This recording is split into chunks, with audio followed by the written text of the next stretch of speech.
ងជីវ៉ាបានប្រាំថាលាពីរូបបងរឿងរ៉ាវមកសើកន្លង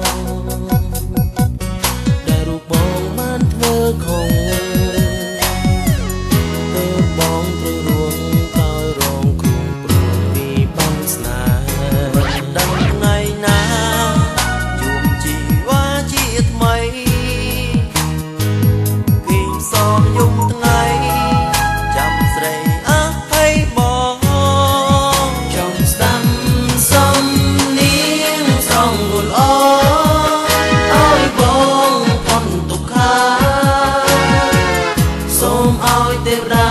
លួងចិនស្រីវិលវិញបងសូមកែខ្លួនសាជាថ្មី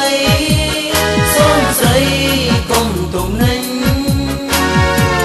សូមអូនវិលវិញបងមានពាក្យមួយមិនចង់ប្រាំដល់អូ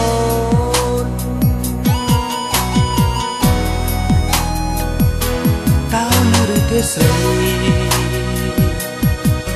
គេចរណៃចេញចោលបងយំចិនសើមកគេនឹកនួនអងរៀងរាល់ថ្ងៃបងបានយល់សពស្រមៃពិសីមកជួបបងហើយបានសាសងវាចាំស្នេហ៍តែគ្រាន់សូវវិញមិនដឹងថ្ងៃណាជួបជីវ៉ាជាថ្មីគេសមយំថ្ងៃ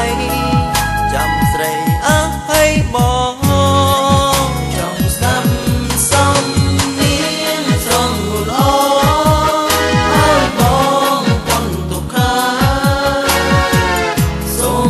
ទេវតាលួងចិនស្រីវិលវិញបងសូមកែខ្លួនសាជាថ្មីសូមស្រីកុំទំនេញសូមអូនវិលវិញ